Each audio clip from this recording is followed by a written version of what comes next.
Meeting with Latino leaders to discuss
Oh, for the poker. I was like, well, I didn't get it.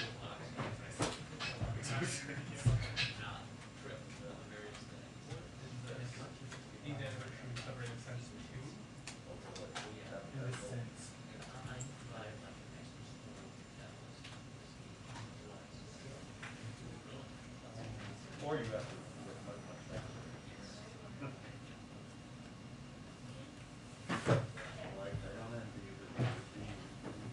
The delight you'll take when it's over. And I'll go.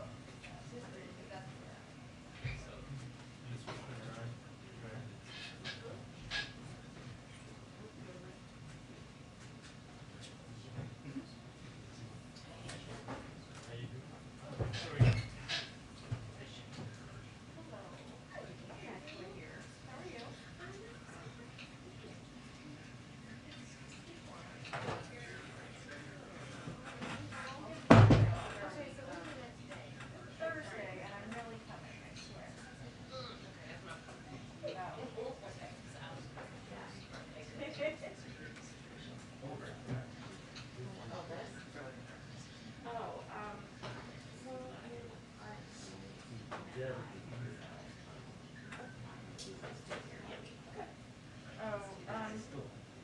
Oh, I do. I wonder if it would, like, offer to share with you. I know. Yeah, you know, that's. Oh, well, that's guest Wi-Fi. You want to press what?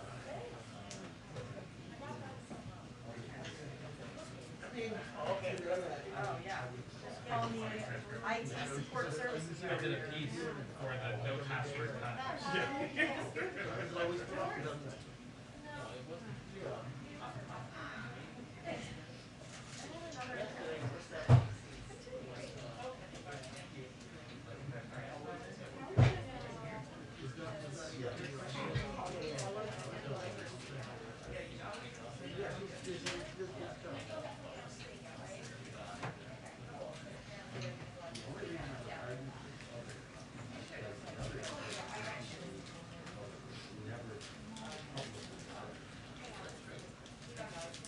There's a brazen.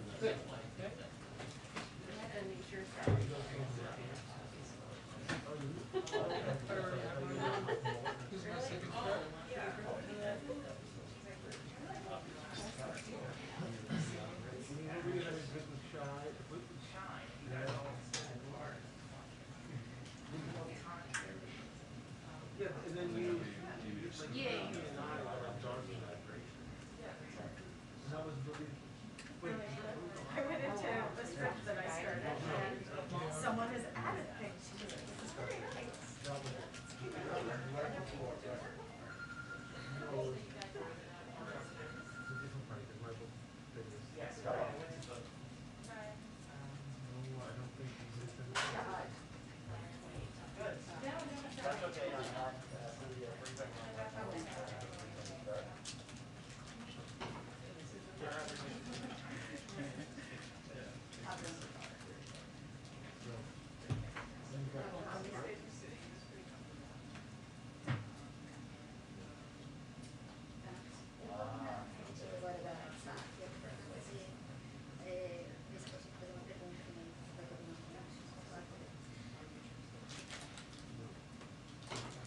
Tá bom, a gente vai ter quanto tempo?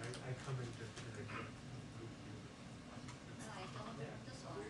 Tipo, o que ele falou e a história do caos que eles vão falar, vocês vão querer ainda ou não? Nem tem que ter.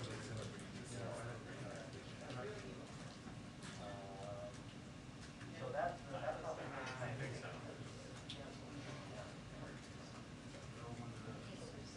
É.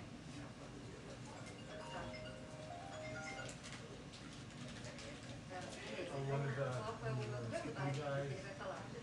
Então, assim, eu acho que seria legal a gente esperar isso acontecer. Então, seria, se você conseguir deixar a gente mais pro final, para dar a gente consiga entrar com isso, vai ser bom. Tá? Tá bom, combinado. Yeah.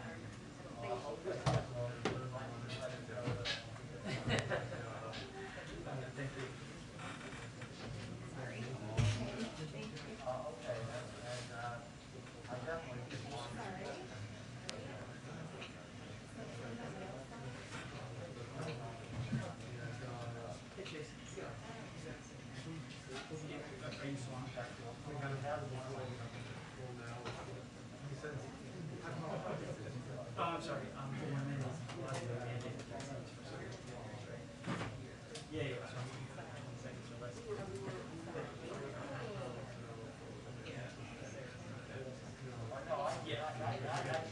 send me Psaki, and I'll be able to.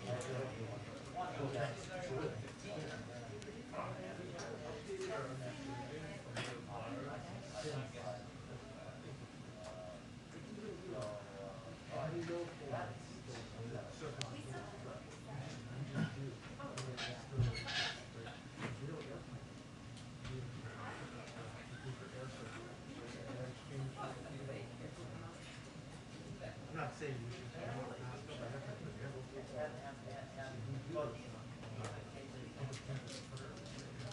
So it's like he's respectful. He's never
Hi, everyone.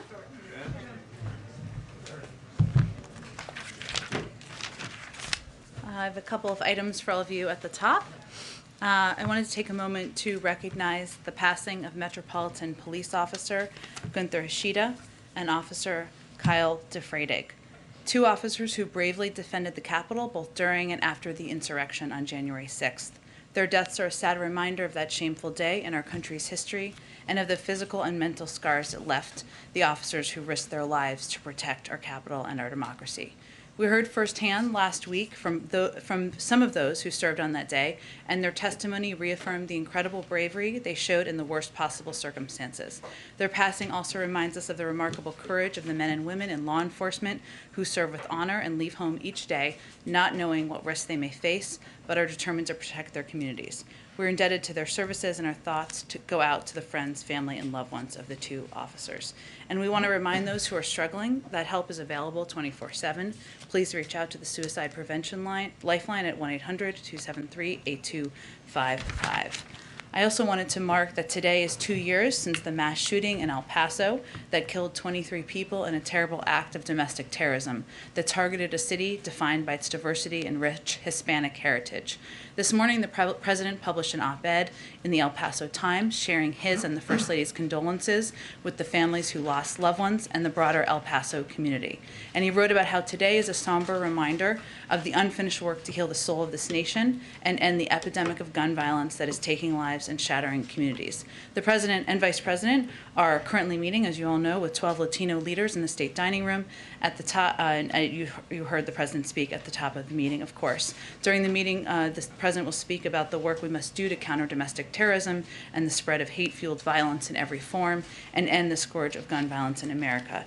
They will also talk about the President's Build Back Better agenda and how it will benefit Latinos throughout the country, our economic recovery, voting rights, and immigration. Also wanted to note that today we are marking Black Women's Equal Pay Day, which marks how far into the year Black women working full-time need to work to earn what their white, non-Hispanic male counterparts earned in the previous year. It takes a Black woman nearly 20 months to earn what a white man made in 1 year for the same work. Black women manage a disproportionate share of caregiving responsibilities, which have dramatically increased due to the COVID-19 pandemic, meaning that they may have to work part-time or leave the labor force entirely.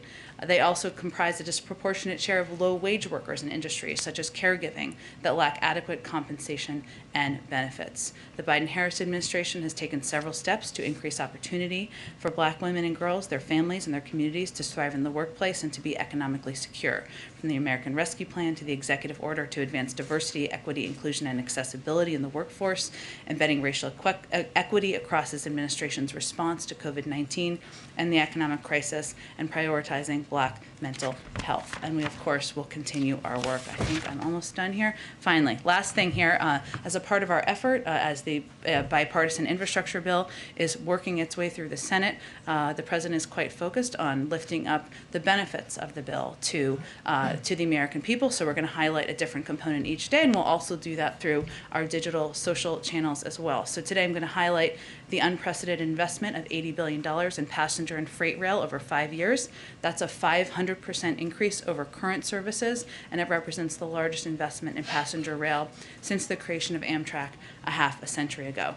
This money will help us eliminate Amtrak's maintenance backlog, bring world-class rail service to areas around the country, creating good-paying union jobs in the process, and it will help make American businesses compete, grow, and expand by making it easier and cheaper for them to get their products to customers. With that, Jonathan, kick us off. Thank you, Jen. In March, President Biden said that New York Governor Andrew Cuomo should resign if the New York Attorney General's investigation confirmed allegations of sexual harassment.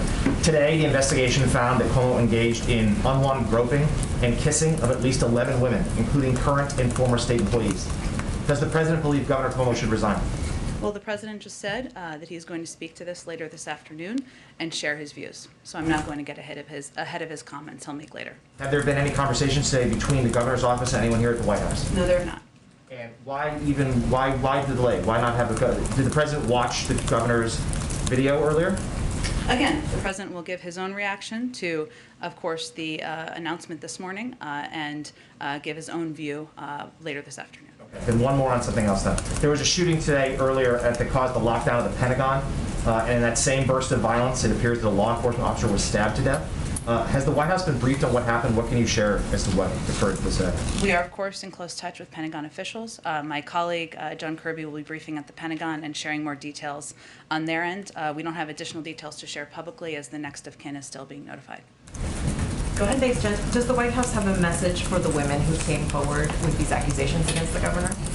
The White House's message, the President's message, the Vice President's message, my message is all women who have lived through sexual this type of experience, whether it is harassment or abuse or in the worst case assault, deserve to have their voices heard, deserve to be treated with respect and with dignity. I don't know that anyone could have watched this morning and not found the allegations to be abhorrent. I know I certainly did. And again, the President will speak to this later this afternoon. And staying in New York, but on COVID, if you will, New York announced today that indoor diners, people who go to gyms, entertainment venues, are going to have to show some sort of proof of vaccination. Is that a move that this White House supports? And does this amount to a vaccine passport? Well, we know and recognize, Cecilia, that different communities and states are going to take steps to protect the people living in their states and also incentivize, whether it's through carrots or sticks, more people getting vaccinated. That is what is going to save lives, and that is what is going to bring an end to the pandemic. This is certainly an example of that. We are not issuing federal passports, vaccine passports from the federal government, but we do know that private sector entities and other localities will make their own decisions. What we see as our objective is to continue to make the vaccine as accessible and available and close the disparities that we see among racial groups in New York, including in New York, to ensure that this is not a barrier for entry to different groups based on socioeconomic or other factors. And just one really quick one on COVID. San Francisco is now offering supplemental Pfizer or Moderna shots to folks who have the J&J vaccine. Is that something that this administration endorses, and might we see that coming from the CDC? That's not based on current public health guidance provided by the CDC. That has not changed. We, again, know different localities will be making decisions, but that's not reflective of current public health guidance. Go ahead. Thanks, Jen. Sticking with the same topic, Governor DeSantis in Florida is taking a very different approach than New York is.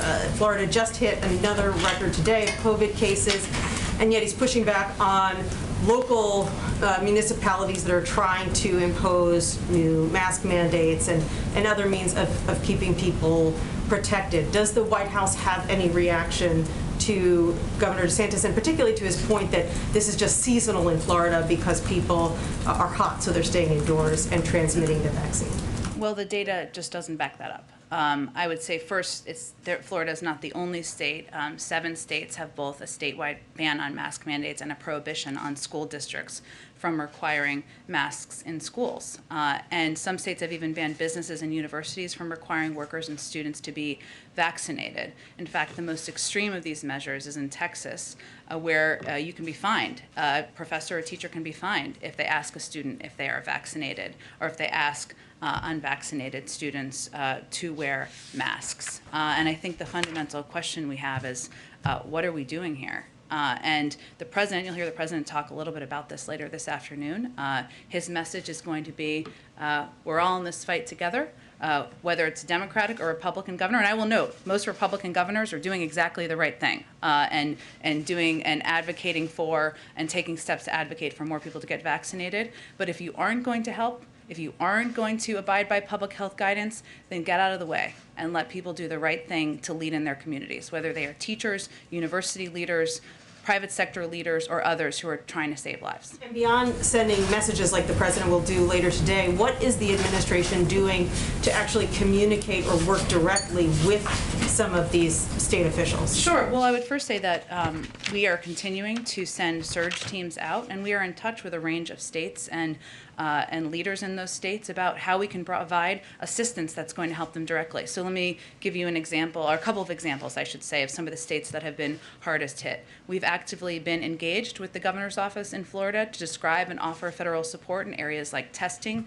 increasing vaccine confidence, monitoring hospital capacity, which we've seen the Florida Hospital Association speak to their concerns about the rising numbers, and monoclonal antibody therapeutics. Teams from CDC and HHS are in contact with Florida officials to offer technical assistance and support. We're also engaged with the governor's office in Texas and the state health department to discuss the state of the pandemic there and how we can offer specific assistance, as well as Louisiana. I mean, you saw the governor make an announcement about masks yesterday, but as a part of our National Disaster Medical System program, we've deployed a team of 33 medical personnel to provide medical staff surge capacity to the Baton Rouge, Louisiana area.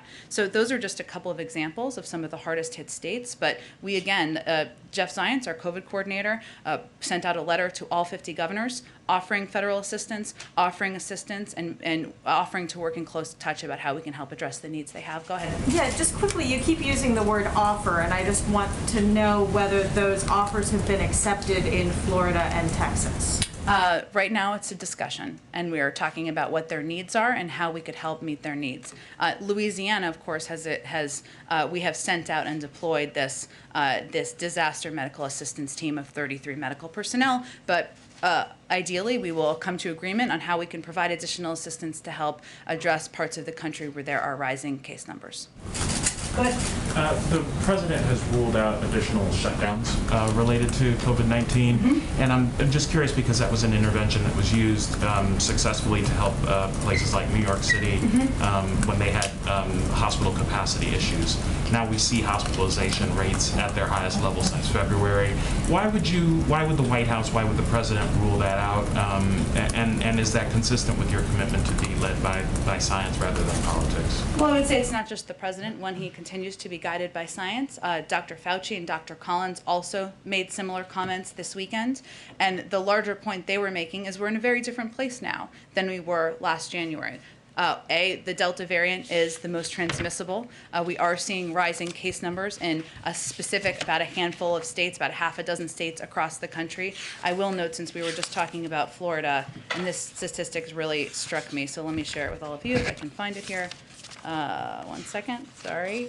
That approximately 50,000 of the 50% of the 50,000 hospitalizations in the country came from just 4 states, with Florida being nearly a quarter of those. So that's relevant because what we're seeing is rises in a set number of states. That's one of the reasons why this surge capacity could certainly help in specific states and communities where they need help. What we have ruled out is a across-the-board federal vaccine mandate. We are now at a point where more than 165 million people are fully vaccinated. 70% of adults have gotten at least 1 shot. That is a different place than we were 6 months ago. So I think that is a reflection of the science and medical experts conveying we've made enough progress. That's not a step they believe we would need from a public health perspective. And there was an announcement yesterday about the continuation of Title 42 with regard to migrants and the public health situation at the border. Is there data showing that migrants are showing up with more COVID positive rates, and is that what's kind of led to that policy? Because we still have other people who are coming into the country by other means, and we haven't seen fit to prevent them from entering. So why this treatment specifically? Well, I would certainly point you to the CDC. They, of course, make the decisions and recommendations about maintaining Title 42 and keeping it in place. It's rooted in preventing the introduction of contagious diseases into the interior of the United States. We certainly do, as we talked about yesterday, have specific protocols as it relates to unaccompanied children and also as it relates to, even adults who come to our border, but they have not made a decision to lift Title 42 because they feel there's an ongoing threat. Just one more issue. We've heard a lot of kind of anecdotal reports about U.S. businesses that are struggling in terms of their trade relations in China, their ability to do business in China. And I just wanted to see if you had a status update on the review that the administration has been doing since your earliest days. On tariffs? On tariffs, on trade policy towards China. I do not have an update for you. I don't believe there is one. It's ongoing, but I will check and see, Trevor, if there's anything to report to you. Go ahead, Kelly. Typically, you need the governor of a state to welcome in federal resources. Are there other ways where the White House or the administration could surge to Florida using military bases or federal property or something else that would not require an invitation from the governor? Is that part of the discussion? That's a really good question. We work beyond governors, who we certainly work with, Democrats and Republicans. We also work with local public health officials and authorities. There is a variety of kinds of assistance we can provide, whether it is medical advice or guidance on operational capacity and approaches. Certainly something we can do with localities. Businesses have also taken steps, and we've also stay attuned with that and stay in touch with them about the best steps that we can take. I would have to check and see. I think you're referring to the acceptance or request of FEMA assistance, which I don't believe these surge teams are under FEMA, but I can check and see on that question. Would the administration support, in areas where hospitals find that they're overloaded, making any medical decision based on vaccination status, or insurers deciding about paying medical bills based on vaccination status? Are we going to reach that point? I would have to talk to our health team, but I'm not aware of that being under discussion. Go ahead. First, following up on that rule in New York now where the mayor says if you're not vaccinated, you can't go to an indoor restaurant, a gym, or a show. Does the White House think that that is fair to people who may have a religious reason for not wanting the vaccine or who might just be waiting for the FDA to approve it fully before they get it? The administration and the White House and the president support steps by localities to take steps to protect people in their states and their communities, to incentivize people getting vaccinated. I don't know all the specific details if they have exemptions, so I'd point you to them. Okay, and then I know that the president is going to speak a little bit about his thoughts on this Attorney General report in New York. In February, he invited Governor Cuomo to the White House for the next governor's conference. Does that invitation still stand? I think I'll let the president speak to his views later this afternoon. Okay, and then the Justice Department recently dropped its civil rights investigation into Governor Cuomo's handling of the COVID nursing home deaths. Does the administration want the Justice Department to initiate a civil rights investigation into these harassment allegations revealed today? We do something new here that feels foreign from the last 4 years and allow the Justice Department to act independently on investigations. Okay, and then the New York Attorney General says about the Cuomo accusers, I believe them. Does the president believe them? Again, the president's going to speak to this later this afternoon, so I will point to his comments, and I'm sure you will all be tuning in. He also said he'd take some questions. Go ahead. Thanks, Jen. The Senate Majority Leader Chuck Schumer said today that the Senate should expect to stay in session until the infrastructure bill is done. Is it still your expectation that the president will travel to Rehoboth at the end of the week, even if the Senate is still in session? The president's travel has not changed, but as you have seen the president do over the last several weeks and months, he is ready to be called into action, whether it's a phone call or bringing people to the White House or to meet in the Oval Office, and that remains the case as we work to get this infrastructure bill across the finish line. I want to ask you a question about yesterday's news about the eviction moratorium. Gene Sperling said yesterday several times that the president would do everything in his power to help people who face eviction. One power the president has in the Constitution is to convene a House of Congress if it's not in session. Is that something the president would consider, bringing the House back? It's out for 7 weeks while this issue is lingering, and the White House has already asked Congress to act. Why not do what Harry Truman did in 1948, bring the Congress back and say, you can't go on vacation until this issue is resolved? Well, I think the key here is you need the votes in order to support a piece of legislation passing. I am not a vote counter, but I would point you to the Speaker's office to see if that exists. But I will say what the president was referring to is his ask over the weekend of the CDC to look into any legal authority, any option they have, perhaps a narrower approach, perhaps a short-term extension. This was never meant to be permanent, as we know. That's what you need legislation for, and to see what is possible. They are continuing to do that. I will certainly leave it to them to make any announcements about what they have found. I will note that one of the steps that he has really pressed his policy team on, that Gene spoke to yesterday, are the states getting this money out into their communities, because there is enough money out there for states across the country to extend the eviction moratorium from a state level, even without federal action. We've seen Texas provide over $300 million in rental and utility assistance in June alone, and has distributed most of the assistance. That's a positive step forward. Virginia has distributed the second most assistance and has implemented efforts to address incomplete applications with outreach phone calls. Illinois did not report making any assistance payments between January and May, but delivered over $95 million in utility and rental assistance in June alone. So I use this as an example because there's a great deal, tens of billions of dollars, that can still be spent by states. It is too slow. We made some progress in June, but we are really pressing states to get this money out and to extend the eviction moratorium from a state level. Go ahead. I have a couple of evictions. To start with, you mentioned the NPD officers tragically passed away. The Senate just cleared a bill giving Congressional Gold Medals to everybody who responded on January 6th. Mm-hmm. When the president signs that, are you guys considering inviting any of the officers to the White House? It is a great question. I have not talk to the president about that specifically, but let me see if we can get more information on that this afternoon. Okay, and then two quick ones on eviction. I'm mercifully not a lawyer. Me neither. There may be some in here, I don't know. Very disappointing to my parents. But in terms of the legal analysis, based on where, I understand what you guys are saying on what Kavanaugh put in his opinion, mm-hmm. but that does not change the fact that as it currently stands, the president can extend if he wants to.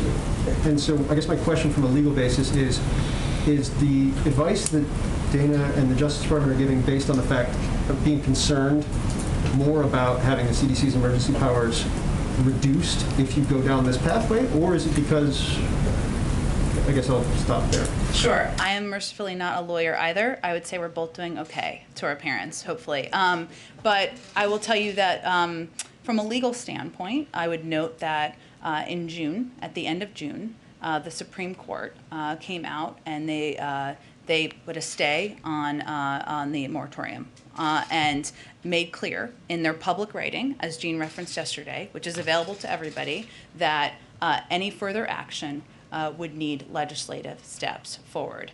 We also indicated, as a result, that the third extension of the moratorium that the CDC did since January would be the last extension. In addition, there are concerns about what the impact could be on the long-term capacity, authorities, I should say, of the CDC. Their team is looking closely, carefully, their legal team has been since the president asked them to on Sunday, at what our options are here. That was a broad federal moratorium. There have been good questions raised about whether it can be more limited. That was in our statement yesterday, especially given the rise of the Delta variant, which we've seen and has really raised concerns for everybody, us, for members of Congress, for many advocates over the past several weeks. So they are taking a close look at that, or they have been taking a close look at that. But there's been a range of legal factors, and they're kicking the tires. Okay, and just one more to follow up on that. Speaker Pelosi's statement after your statement yesterday made pretty clear the enthusiasm was based on the fact you guys are still looking for legal options. Yep. Which Jean was pretty clear last night. The tires that had been kicked up to that point had presented none of them. I guess my question is, I don't understand how this ends. You made very clear the reality. There's no votes on Capitol Hill. This is a huge issue inside the House Democratic Caucus, and you guys don't think you have the legal authority. Like, how does this end? We do hard things. It's challenging. I will say there are a couple of options here. We are still continuing to look at legal options. That process is not concluded. And again, I would note that in our statement yesterday, we made clear that the president had even raised the question of a partial, limited, short-term extension. This is never going to be permanent, right? It was never intended to be. The other piece, which I touched on briefly in response to Steve's question, was related to what states can do. And there's no question that there's a great deal of funding that has not gone out nearly as quickly as it should have gone out. We recognize that issue. We are quite focused on that issue.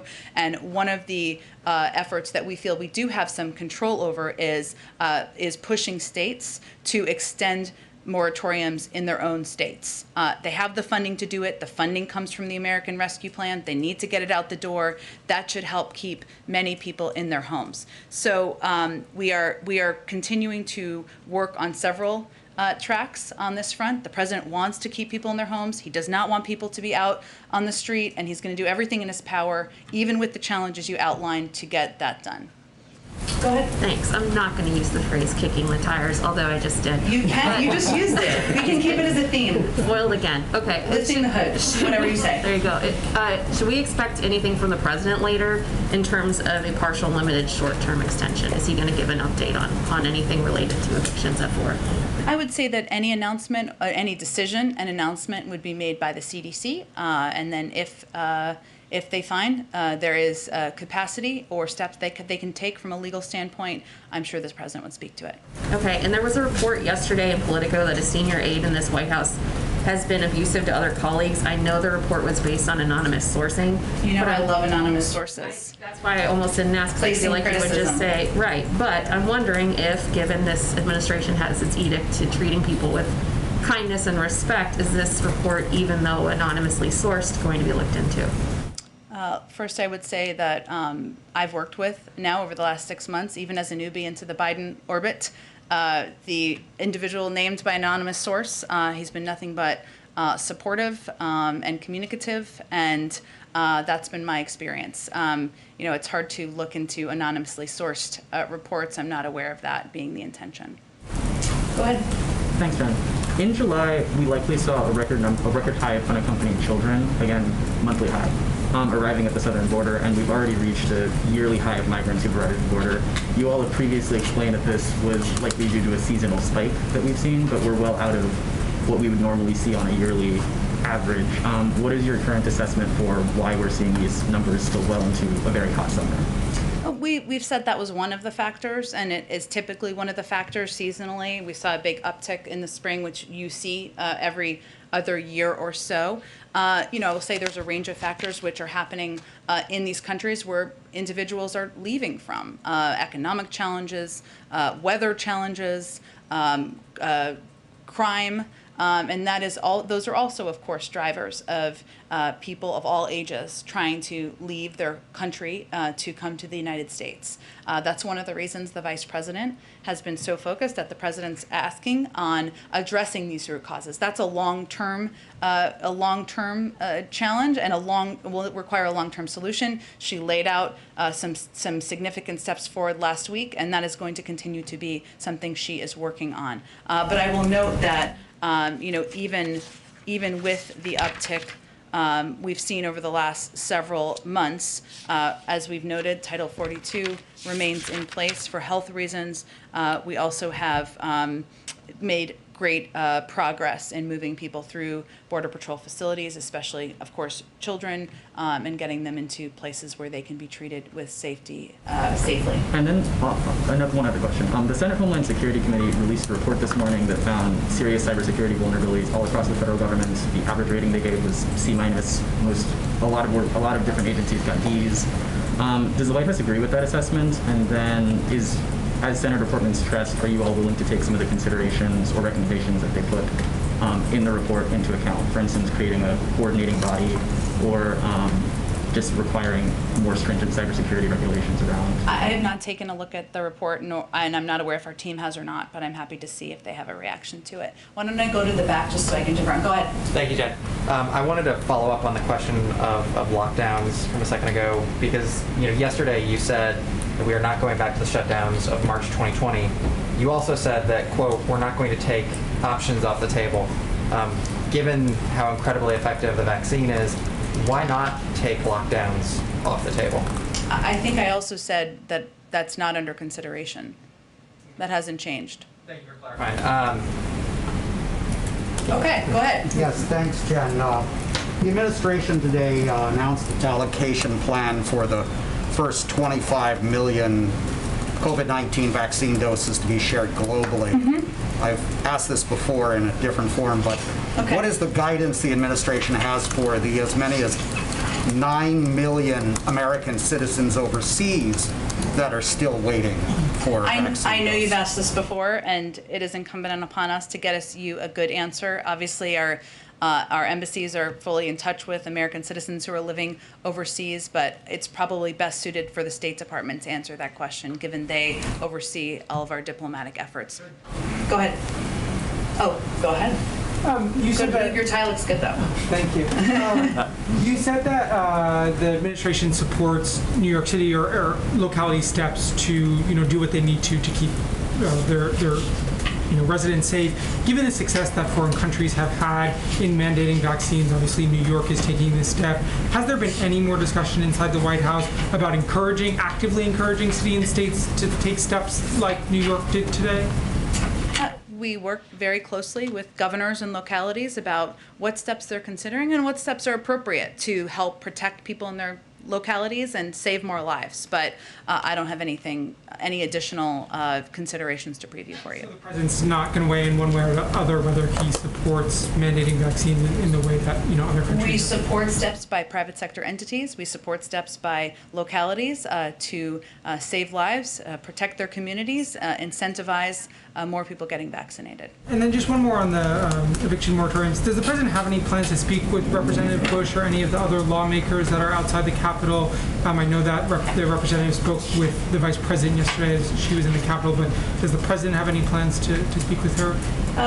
I don't have any plans to preview for you. As you noted, the Vice President was leaving the Capitol yesterday, and she spoke briefly with Representative Bush. We are in regular touch with a range of members of the Progressive Caucus on a number of issues, including, of course, this important issue. We were late last week into the weekend and yesterday, White House officials were in touch with Speaker Pelosi, various members, including Representatives Cori Bush, as I noted, Representative Jayapal, Gomez, Presley, and the CPC Executive Director. And Representative Bush certainly shared her firsthand account of being evicted and explained what this meant to her, which is something that stuck with the people she spoke with. So we will remain in close touch. That will continue. I don't have a call to preview for you at this point in time. Go ahead. Thank you, Jen. The White House has stressed that it's following the health and the science when it comes to COVID-19, and that has been the basis for the ongoing international travel restrictions. But what is the health or scientific basis for the travel restrictions on vaccinated individuals from Europe or Canada or other nations when people who are unvaccinated from other countries are allowed to come into the United States?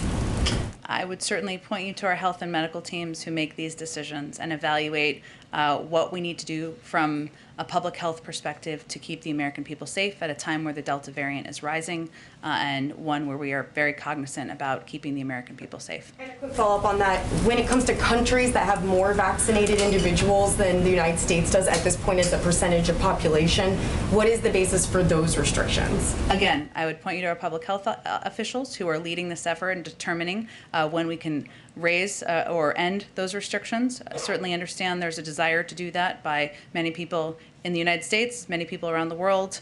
We understand that. I just don't have an update on it and when that will happen. Go ahead. Thanks, Jen. It was just a little over a month ago that the president traveled down to Surfside. He actually sat side by side with Governor DeSantis. They both praised one another for their respective handling of the disaster situation there. I'm wondering if there has been any further direct communication between the president and the governor, and might the president consider speaking with the governor specifically about what we're seeing in terms of the rise in the hospitalizations and this developing situation with COVID down there? Well, if we thought it would make a difference, I'm sure he would. But I would say that the president feels you can praise leaders for taking some steps, as he did in that scenario with that tragedy at Surfside, where many people's lives were lost, many families were suffering, while at the same time expressing concern about their handling of a pandemic, which is what we're doing in this regard. But I don't have any expectation or prediction of a call between them. Shied away from calling out, for instance, social media companies for their roles in the spread of disinformation, for instance. Does he feel that Governor DeSantis bears responsibility for a situation with regard to hospitalizations that is an outlier compared to the rest of the country? Well, I think you'll hear him talk this afternoon about where he's seeing the biggest challenges in the country. But I think any call we make, we do through the prism of what we think is going to result in action and result in a positive outcome. And they're calling out social media companies, and the fact that they can take additional steps is one thing, but we certainly are still open to working with governors of all political stripes to help address the pandemic. And our objective and our hope would be to work in partnership and not get into a food fight. Go ahead. Thank you, Jen. Oh, Wanna go go ahead. and then I'll go. Okay, yeah, that's fine. Go ahead. All right. There's been a second incident involving oil tankers opposite the Gulf of Oman today. Fingers pointed to Iran. Do you believe that Iran is threatening international shipping line? And today, Iran has, the new president has taken office. Do you think that the White House can work with the hardliners, especially that we still don't know if you guys are going to go to the seventh round of talks in Vienna? Sure. Well, first, we're monitoring this developing situation, and we are in close touch with London and other partners who around the world who are also monitoring. The first reports are deeply concerning. We are fully engaged and will be as the situation is developing. I would say that as it relates to whether we can work with, I think our view, as I mentioned yesterday, is that every single challenge and threat we face from Iran would be made more pronounced and dangerous by an unconstrained nuclear program that continues. We would not anticipate that would solve every concern we have about their behavior in the world. But we believe that having greater visibility into their nuclear capacity and capabilities would be in our national interests, in the interests of many of our partners, and certainly we would hope we could build from there. But we are fully prepared to return to Vienna to continue negotiations and hope that is there's an opportunity to do that. Go ahead. I'm going to the two ladies behind you. Go ahead. I wanted to ask about the infrastructure bill, specifically the Reconnecting Communities program that's in there. The president asked for at least $20 billion with a B in the American Jobs Plan, and the bill has it at $1 billion. I wanted to ask if that's enough to do what you want with the program or reach the program's goals, and if you're going to pursue funding for it through another path. Yeah. Well, I would first say that major project funding can be used for these kinds of efforts, which are certainly a priority to the president. And this is the first time in American history that the federal government has taken on the effects of the 20th century practice of placing roads or other infrastructure in ways that deliberately interrupt the hearts of Black communities, like what happened in New Orleans, Syracuse, and cities across the country. We are certainly, I know the president proposed a greater amount of money. Part of coming to an agreement is compromise, but we also believe that project funding for other projects that's a part of this package could be used to address the division of communities and further our equity objectives. So would you then, if some of the programs are grant funding or something, would you prioritize reconnecting communities to be able to use that funding for the purpose that you wanted? Well, we're kind of not at that point right now, but I certainly think there is room for funds from project funding that is included in this package to help address this key priority of the president's. Thank you. Go ahead, Shelby. Thanks, Jen. So I wanted to ask about the New York City proof of vaccination. So New York City data shows that the rate for Black New Yorkers is sitting at 31%, which is a lot lower than some of the other percentages. And this is similar to the national level, according to CDC data. So is the White House concerned at all that the burdens imposed by governments and businesses like this New York City proof of vaccination is going to fall heaviest on these minority communities? Well, I would say, Shelby, that it's our objective to continue to close that equity gap and to make sure we are, as a federal government, working in partnership with states like New York, cities like New York City, to make sure we are making the vaccine accessible, available, we're meeting people where they are, we're partnering with the right public health officials, and we will continue to do exactly that, because we certainly don't want this to be a barrier of entry for communities. We also believe that at a time where the Delta variant is spreading like wildfire across the country, especially to unvaccinated communities, that it's important, and cities and communities should be able to take steps to incentivize get more people getting vaccinated. Go ahead. I have a question on the eviction moratorium. Sure. Some states are reporting a lot of logistical problems in dispersing their funds, from websites getting overloaded and crashing to renters not being able to track down all the verification documents. What is this administration doing, or what can it do to make the process easier, streamline it, less difficult, make it easier for the states to disperse the funds? Yeah, look, I would say, as Jean touched on yesterday, there is, long before this question about extending the eviction moratorium during a pandemic, there have been a lot of challenges and issues with our infrastructure as it relates to rental and housing assistance across the country, and this is really bringing that to light. What we have tried to do is work with states in partnership to share best practices. We've hosted 2 summits with 46 of the cities with most tenants at risk to help jurisdictions set up these new eviction prevention programs.